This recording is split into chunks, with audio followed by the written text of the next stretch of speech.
परमेश्वर अभी भी दया कर रहे हैं और ये वक्त है कि हम परमेश्वर की बात को माने।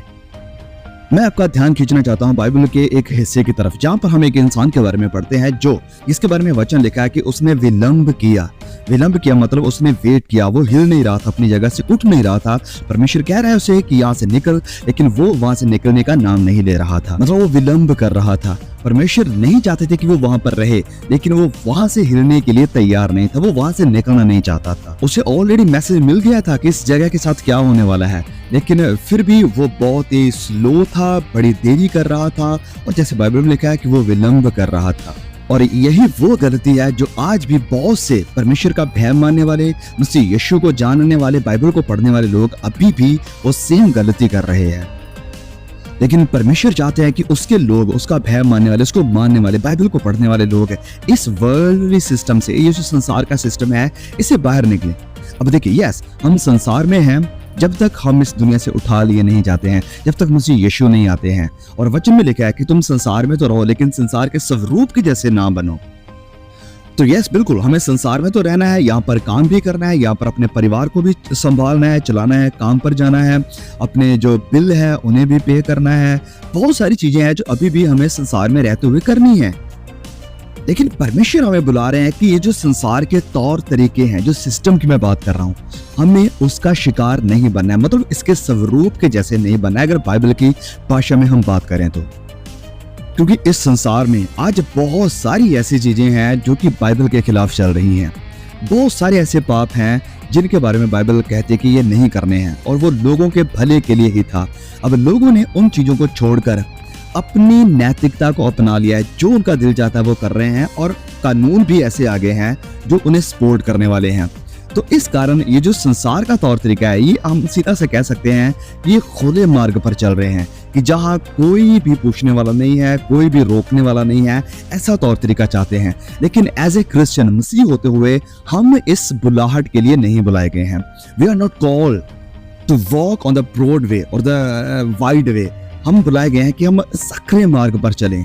संसार के मेंटेलिटी जो है वो बिल्कुल परमेश्वर के खिलाफ है, वचनों के खिलाफ है, धार्मिकता के खिलाफ है। लेकिन हमें इसी मेंटेलिटी के खिलाफ चलना है। ऑफ कोर्स, इस चीज के खिलाफ चलते हुए हमें बहुत सारी मुश्किलों का, चीजों का सामना करना पड़ेगा, नैरो माइंडेड कहा जाएगा, लेकिन that's what we are called to do. और यही सब होने के लिए, बुलाने के लिए तो हम बुलाए गए हैं। अब यस, ये तो बात पक्की है कि ये जो खुला मार्ग है वो बड़ा आसान मार्ग है, उसमें थोड़े समय का आनंद भी है। और यही कारण है कि वचन में लिखा है कि बहुत सारे लोग हैं जो उस रास्ते पर चलते हैं। लेकिन दुख की बात यह भी है कि वचन लिखता है कि ये जो रास्ता है, खुला रास्ता, ये विनाश को पहुंचाता है, ये मौत को लेकर जाता है। लेकिन वही जब बात होती है सक्रिय मार्ग की, तो वचन कहता है कि हाँ, वो सक्रिय मार्ग है, उसे थोड़े लोग पसंद करते हैं। ये कठिन मार्ग है, बहुत थोड़े लोग चाहते हैं कि उस रास्ते पर आए, लेकिन यही वो रास्ता है जो अनंत जिंदगी की तरफ ले जाता है। अब अगर मैं सिंपल सी डेफिनेशन आपको बताऊं, अगर आपके मन में ये सवाल हो कि हमें कैसे पता चलेगा कि हम खुले मार्ग पर हैं या सक्रिय मार्ग पर हैं, सिंपल सी बात है, अपने आप से ये सवाल पूछिए, अपने आप को परखें, मैं भी परखूं, हम सब परखें कि हम किसके लिए जिंदगी गुजार रहे हैं। क्या आप संसार के लिए, अपने लिए गुजार रहे हैं? क्या आप संसार को और अपने आप को प्रसन्न करना चाहते हैं, या फिर ये जिंदगी गुजार रहे हैं आप परमेश्वर के लिए, उसकी महिमा के लिए और उसे प्रसन्न करने के लिए? भले ही कहीं भी आप काम पर जाएं, कहीं भी आप स्कूल में जाएं, कहीं भी आप नौकरी के लिए जाएं, लेकिन ये सब कुछ करते हुए भी आप परमेश्वर के लिए जीना चाहते हैं, उसकी मर्जी को पूरा करना चाहते हैं, उसे अपनी जिंदगी के हर फैसले से, हर बात जो आपकी जुबान से निकलती है, हर ख्यालात जो आपके विचारों से निकलता है, आप सिर्फ इन सब से परमेश्वर को प्रसन्न करना चाहते हैं। That's the difference. इससे पता चलेगा कि आप सक्रिय मार्ग पर हैं या फिर आप खुले मार्ग पर हैं।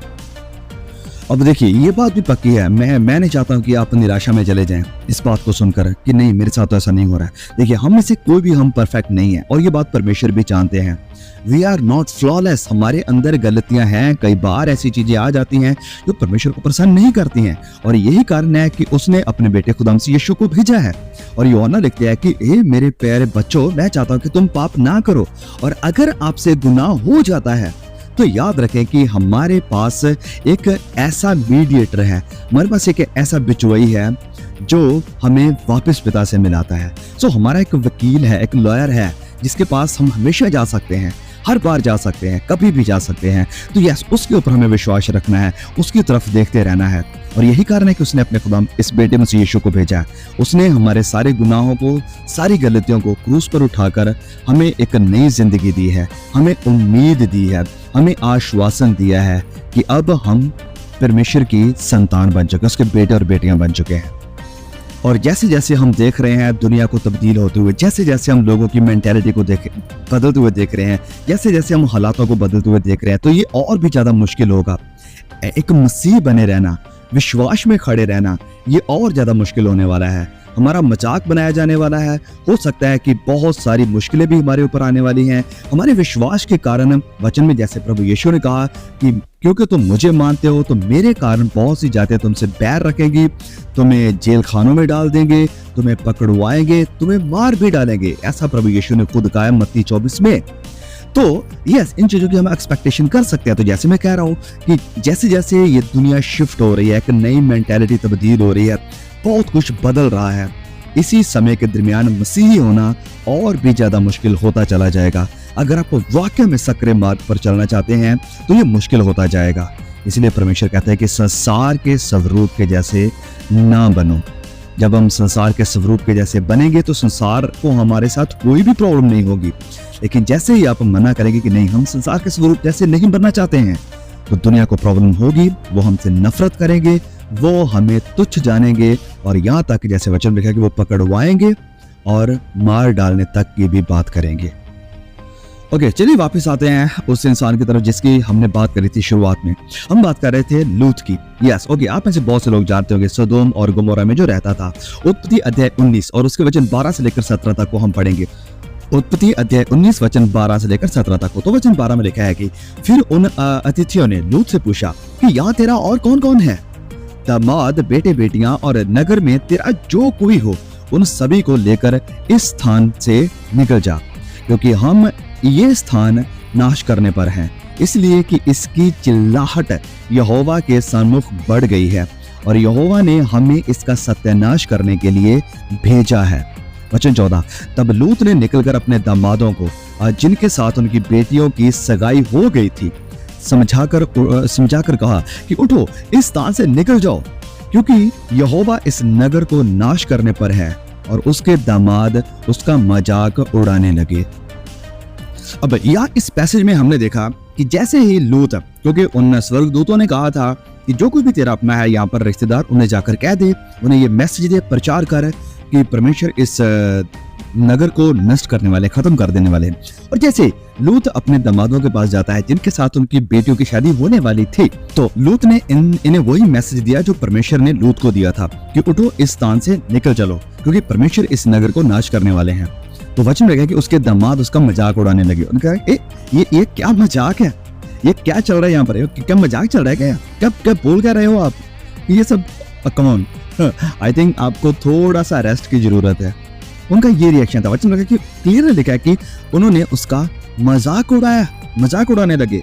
और ये ऑब्वियसली है, अगर आज मैं किसी उस इंसान के पास जाऊं जो मसीह में नहीं है, विश्वास में नहीं है, बाइबल को नहीं जानता है, उस मैसेज को नहीं जानता है जो परमेश्वर ने दिया है, तो मैं उसे जाकर कहूँ कि परमेश्वर इस दुनिया को बहुत जल्द नष्ट करने वाले हैं, खत्म करने वाले हैं, प्रभु यीशु बादलों पर जल्द आने वाले हैं, सो तैयार हो जाओ, अपनी जिंदगी बदल लो, उठो, विश्वास में आ जाओ, तो वो भी यही कहेंगे क्या मजाक है?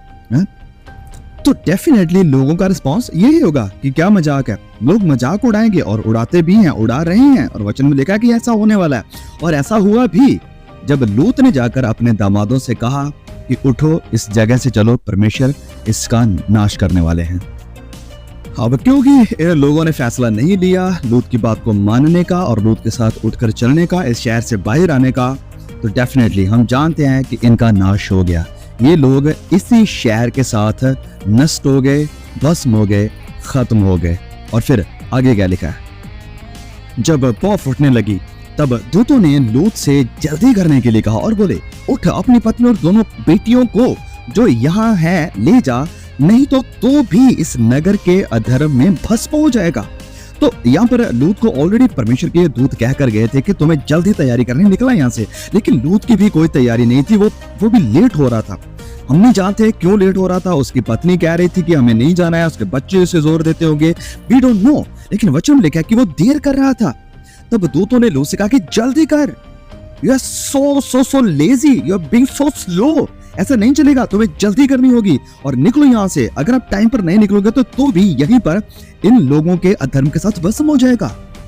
आगे वचन 16 में लिखा है, पर वह विलंब करता रहा। वचन में लिखा है विलंब, इंग्लिश में लिखा है he lingered। अब ये जो वर्ड विलंब है, इसका मतलब है कि उस जगह पर रहना जहां पर आप ऑलरेडी हैं और वहां से आप निकलना नहीं चाहते हैं। वहां पर निकलने से आप देरी कर रहे हैं, आपके अंदर इच्छा नहीं है वहां से निकलने की। यही विलंब का मतलब है। तो वचन में लिखा कि वह विलंब करता रहा। इस पर उन पुरुषों ने उसका और उसकी पत्नी और दोनों बेटियों के हाथ पकड़े, क्योंकि यहोवा की दया उस पर थी। ध्यान रखें इस वर्ड को, दया। परमेश्वर की दया थी उस पर और उसको निकाल कर नगर के बाहर ले गया। ओके, तो इस पैसेज में ये जो वचन 16 हमने पढ़ा, यहाँ पर क्या लिखा है? क्लियरली वचन में लिखा है कि वो विलंब करता रहा। विलंब मतलब जैसे मैंने कहा कि वो निकलना नहीं चाहता था, देरी कर रहा था, इच्छा नहीं थी अंदर से इस जगह को छोड़कर, घर को छोड़कर, इस शहर को छोड़कर जाने की। और यही वो शब्द है जो परमेश्वर आज मुझे, आपको, पता नहीं आप में से कितने लोगों को परमेश्वर आज कह रहे हैं, आप विलंब कर रहे हैं। Yes, you need to hear this today. आपको आज ये सुनने की जरूरत है कि आप विलंब कर रहे हैं। यह परमेश्वर की आवाज है आज आपके लिए। विलंब करना छोड़ दें। क्या आप अपना पूरा हृदय परमेश्वर को देने के लिए अभी भी तैयार नहीं है? अभी भी आपकी इच्छा नहीं है 100% खुदा के साथ चलने के लिए? अभी भी आपके अंदर आग नहीं है, इच्छा नहीं है कि आप पूरी तरह प्रभु यीशु की बात को मानकर उसके क्रूस को उठाकर उसके पीछे चलेंगे? मेरे प्रिय भाइयों, क्या आप अभी भी विलंब कर रहे हैं उस पाप को छोड़ने के लिए, जिस पाप के लिए परमेश्वर कई दिनों से, कई महीनों से, कई सालों से आपको कह रहे हैं कि इसे छोड़ दो? क्या आप अभी भी विलंब कर रहे हैं उस संबंध से बाहर निकलने के लिए जो इलीगल है, जो गलत है, गुनाह है, लेकिन आप उसे निकलना नहीं चाहते हैं? क्या आप अभी भी विलंब कर रहे हैं उस पैसे के लोभ को छोड़ने के लिए, पैसे के हेर फेर को छोड़ने के लिए, जो आप लगातार कर रहे हैं, लेकिन परमेश्वर जानते हैं, आप जानते हैं, आपको मैसेज आ रहा है कि ये गलत है, इसे छोड़ दो? क्या आप अभी भी विलंब कर रहे हैं कि आप परमेश्वर के साथ अपना रिश्ता सही नहीं करेंगे? क्या आप अभी भी विलंब कर रहे हैं कि आप पाप को छोड़ना नहीं चाहते, आप पाप से बाहर नहीं आना चाहते हैं? क्या आप अभी भी विलंब कर रहे हैं कि इस संसार के सिस्टम को आप नहीं छोड़ सकते? क्या आप अभी भी विलंब कर रहे हैं कि आप पूरा का पूरा संसार के स्वरूप में ढल चुके हैं? ओके प्रियो, ये वक्त है, ये समय है परमेश्वर की आवाज को सुनने का। ये उसकी दया है आपके ऊपर। वो कह रहे हैं विलंब मत कर, विलंब मत कर, उठ, निकल, छोड़ इस पाप को, बाहर आ इस पाप से। जो भी गुनाह गलत आप कर रहे हो सकता है मैंने किसी चीज पाप का, किसी चीज का जिक्र ना किया जो आपकी जिंदगी में है, लेकिन परमेश्वर जानते हैं, आप जानते हैं, और परमेश्वर की आवाज आपको आ रही है विलंब करना छोड़ दो, विलंब करना छोड़े। और यही चीज हमें यहाँ पर लूत की जिंदगी के बारे में देखने को मिल रही है। वचन लिखा है कि वो विलंब कर रहा था, he was lingering, वो जाना नहीं चाहता था, वो अपना 100% नहीं दे रहा था कि ठीक है हमें इस जगह को छोड़कर जाना पड़ेगा, परमेश्वर इसका नाश करने वाले हैं, इसे खत्म करने वाला है, ये सब कुछ एक दिन भस्म हो जाने वाला है, तो डेफिनेटली हमें इस वक्त यहाँ इस जगह को छोड़कर निकलना पड़ेगा। लूत और उसकी पत्नी उस जगह को छोड़ने के लिए तैयार नहीं थे, वो सिस्टम को छोड़ने के लिए तैयार नहीं थे, उस पाप से निकलने के लिए तैयार नहीं थे, जो सिस्टम, जो पाप, जो जगह ऑलरेडी परमेश्वर तय कर चुके हैं, कह चुके हैं कि इसका नष्ट होना जरूरी है, ये नष्ट हो जाएगी, ये खत्म हो जाएगी। और यही बात परमेश्वर का वचन में कहता है कि संसार और इसकी अभिलाषाएं तो जाती रहेंगी। वचन में क्या पत्रस लिखते हैं कि परमेश्वर एक दिन इन सब चीजों को आग के साथ भस्म करने वाले हैं। जिस चीज को, जिस शहर को, जिस जगह को परमेश्वर छोड़ चुके हैं, परमेश्वर त्याग चुके हैं, परमेश्वर नहीं चाहते, जिससे परमेश्वर प्यार नहीं करते हैं, उस जगह को उसका ये बंदा लूत प्यार कर रहा था, उसे छोड़ना नहीं चाह रहा था। हो सकता है शारीरिक पाप, और भी पाप, व्यभिचार के पाप, कई ऐसे पाप हो आपकी जिंदगी में जो परमेश्वर पसंद नहीं करते हैं, जिसे चाहते हैं परमेश्वर कि आप छोड़ दें, लेकिन आप उसे छोड़ना नहीं चाहते हैं। मेरे प्रियो, अभी भी वक्त है, अभी भी परमेश्वर आपको समय दे रहे हैं। निकल आए इस कार्नल लाइफ, ये जो शारीरिक जिंदगी है, जहां पर शरीर के लिए सब कुछ करना चाहते हैं, शरीर को प्रसन्न करने के लिए आप किसी भी हद तक जाना चाहते हैं, इस जिंदगी को परमेश्वर अप्रूव नहीं करते हैं। Yes, God doesn't approve the carnal life. ये जो शारीरिक गुनाह पाप आप करने पर है, परमेश्वर इसे पसंद नहीं करते, इससे बिल्कुल नफरत करते हैं। मेरे प्रिय भाइयों और बहनों, जिस आपके पाप के लिए, जिस आपके शारीरिक अभिलाषाओं के लिए, जिस गुनाह से आपको निकालने के लिए, जिस गुनाह से आपको बचाने के लिए खुदा ने अपने बेटे मसीह यीशु को भेजा और वो क्रूस पर गया ताकि इन सारे पापों का भुगतान कर सके, इन सारे पापों से हमें आज़ाद कर सके।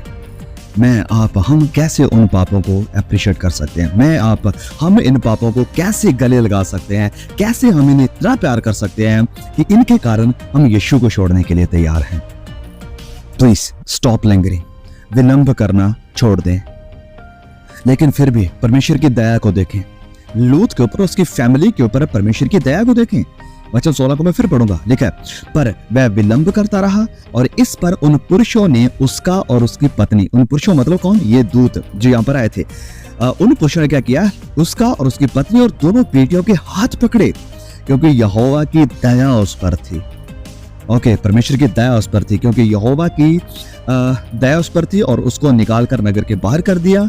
और ऐसा हुआ कि जब उन्होंने उसको बाहर निकाला तब उसने कहा कि अपना प्राण लेकर भाग जा, पीछे की ओर ना ताकना और तराई भर में ना ठहरना, उस पहाड़ पर भाग जाना, नहीं तो तू भी भस्म हो जाएगा। मेरे प्रियो, क्या आप जानते हैं कि जब भी आप पश्चाताप के ऊपर, आपके पाप छोड़ने के ऊपर, परमेश्वर के साथ अपना रिलेशन सही करने के ऊपर, परमेश्वर के सामने सीरियस होने को लेकर कोई मैसेज सुनते हैं, तो ये परमेश्वर की दया है जो आपको दिखा रहे हैं। अब इस वक्त अगर आपने इस वीडियो को ओपन किया, आप यहां तक पहुंच गए, देख रहे हैं, ये परमेश्वर की दया, ये परमेश्वर का वो हाथ है जो आपको खींच रहा है। अभी भी ये दया है खुदा की आपके ऊपर कि वो अभी भी आपको निकाल देना चाहता है, बचा लेना चाहता है। और ये लूत जिसके बारे में हम पढ़ रहे हैं, ये लूत वचन लिखा कि वो विलंब करता रहा, वो निकलना नहीं चाहता था शहर से। अब परमेश्वर के पास एवरी राइट था, उसके पास अधिकार था, चाहता था उससे लूत को, उसकी फैमिली को वहीं पर छोड़ सकता था, लेकिन परमेश्वर ने ऐसा नहीं किया, उसके ऊपर दया करी। परमेश्वर ने लूत, उसकी फैमिली के ऊपर दया करी और अपने दूतों से कहा कि कमो, इनका हाथ पकड़ो और इन्हें शहर से बाहर निकालो, बिकॉज इन्हें पता नहीं है कि ये लोग कर क्या रहे हैं। इन्हें एहसास ही नहीं है कि इस शहर के साथ होने क्या वाला है। इन्हें बिल्कुल भी अंदाजा नहीं है कि मैंने क्या सोच रखा है इस शहर को लेकर जिसके गुनाह मुझ तक पहुंच गए हैं। हम भी बहुत सारे ऐसे लोग हैं जो लूत की तरह ही हैं। हमें रियलिटी का कोई अंदाजा नहीं है, हमें अंदाजा नहीं है कि परमेश्वर ने हमारे लिए क्या किया है और वो क्या करने वाले हैं इस संसार और संसार की चीजों के साथ जिन्हें हम प्यार करते हैं, जिन्हें हम छोड़ना नहीं चाहते हैं। हमें अंदाजा नहीं है कि हमारे पाप का नतीजा हमें कितना भयानक भुगतना पड़ेगा। लेकिन फिर भी धन्यवाद है परमेश्वर का। We need to glorify God. हमें प्रभु को महिमा देनी चाहिए कि अभी भी वो अपना हाथ बढ़ाकर हमें गाइड कर रहा है, हमें लीड कर रहा है। हम मर नहीं गए, मिट नहीं गए, क्योंकि परमेश्वर की दया है। आप अभी भी इस मैसेज को देख रहे हैं, इस वीडियो को आपने क्लिक किया है, ये परमेश्वर की दया, उसने अपना हाथ बढ़ाकर आपको निकाला है।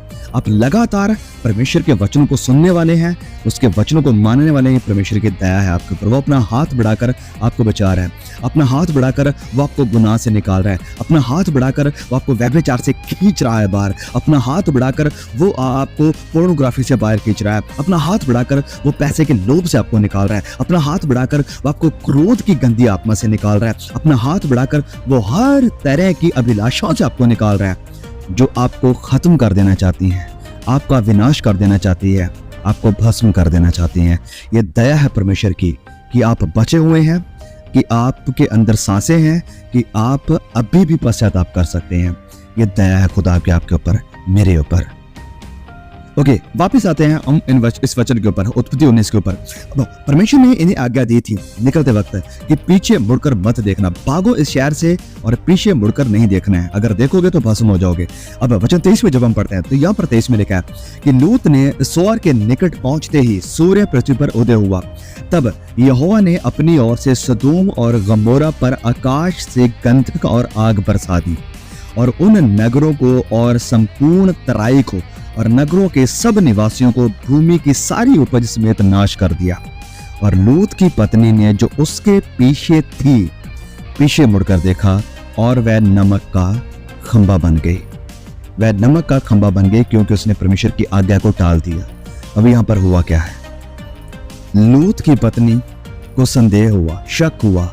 हम नहीं जानते कि क्यों उसने पीछे मुड़कर देखा, बहुत सारे कारण हो सकते हैं, लेकिन उसने परमेश्वर के वचन को तोड़ा, आज्ञाओं को तोड़ा, और वचन लिखा कि वो स्टैचू बन गए, ए ड्राई स्टैचू। उसी वक्त उसके अंदर जान नहीं रही, वो जान निकल गई। अब मेरे प्रिय भाइयों और बहनों, परमेश्वर मुझसे और आपसे क्या कह रहे हैं? परमेश्वर कह रहे हैं कि ना सिर्फ हमें अपने पाप छोड़ने हैं, ना सिर्फ हमें संसार भरी जिंदगी से बाहर निकलना, ना सिर्फ हमें अपने गुनाहों को छोड़कर बाहर आना है, वरन स्टॉप लुकिंग बैक, पीछे मुड़कर देखना बंद करो। पीछे मुड़कर देखना उन लोगों की तरफ बंद करो जिनके साथ आप गलत रहे हो। पीछे मुड़कर उस जिंदगी की तरफ देखना बंद करो जहां पर आपको लगता था कि हाँ, मैं गलत तरह से पैसे बनाता था तो वो बड़ी अच्छी जिंदगी थी। स्टॉप लुकिंग बैक, पीछे देखना बंद करो। इससे आपको बिल्कुल भी कोई फायदा नहीं होने वाला है, बिल्कुल भी नहीं फायदा होने वाला है, वरन आप खत्म हो सकते हैं, आप पूरी तरह से सूख सकते हैं, आप रुक सकते हैं, थम सकते हैं, आपकी आत्मा पूरी तरह से ड्राई हो सकती है, आप पूरी तरह से एक खंबे की तरह बन जाएंगे जिसके अंदर कोई जान नहीं, कोई आत्मा नहीं है। अगर आप लगातार फिर उन गुनाहों की तरफ वापस पीछे अपनी जिंदगी की तरफ देखते रहोगे तो नहीं। मेरे प्रिय भाइयों, नहीं। याद रखें कि परमेश्वर ने आपको इन चीजों से निकाला है। याद रखें कि परमेश्वर ने आपको बचाया है इन चीजों की तरफ से। याद रखें कि ये सारी चीजें आपका विनाश का कारण बन रही थी। याद रखें कि ये सारी चीजें आपके परिवार को नाश कर रही थी। याद रखें कि ये सारी चीजें आपके बदन को नाश कर रही थी। और याद रखें, सबसे जरूरी बात है, ये सारी चीजें आपकी आत्मा को उजाड़ रही थी, आपकी आत्मा को भस्म कर रही थी। इन चीजों से परमेश्वर ने आपको निकाला है, परमेश्वर ने आपको बचाया है, परमेश्वर ने इन सारी चीजों का कर्ज खुद चुकाया अपना लहू देकर। You cannot look back on them. आप वापस उन चीजों की तरफ नहीं देख सकते हैं। लूत की तरह पीछे मुड़कर देखना बंद कर दें, पीछे मत देखें।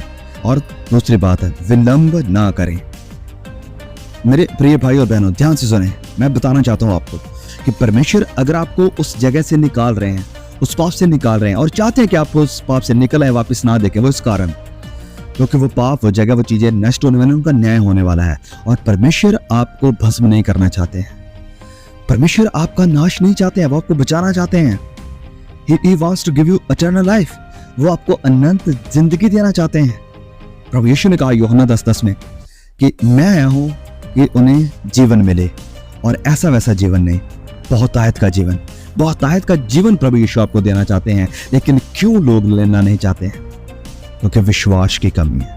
परमेश्वर आपको जिंदगी देना चाहते हैं। प्रियो, ये ना सोचें कि पाप को छोड़ते हुए, पोर्नोग्राफी, व्यभिचार, पैसे को, ये वो सब कुछ जो गलत तरह से आप पैसा बना रहे थे, इन चीजों को छोड़ते हुए पता नहीं आप कैसे सुख विलास को छोड़ रहे हो, पता नहीं आप कितने आनंद को छोड़ रहे हो। नहीं नहीं नहीं, परमेश्वर के पास आपके लिए बेहतर योजना है।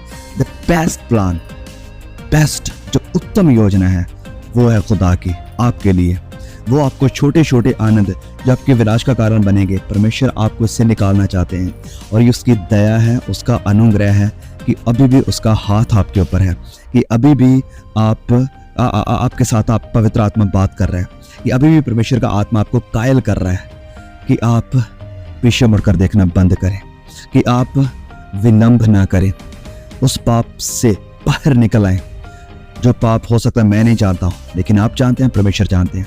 और उस पाप से निकलने के लिए परमेश्वर आपको कह रहा है विलंब ना करें और वापस पीछे मुड़कर उन गुनाहों की तरफ ना देखें। प्लीज इस मैसेज को और भी भाई बहनों तक जरूर शेयर करें। May God bless you all, see you again, आमीन।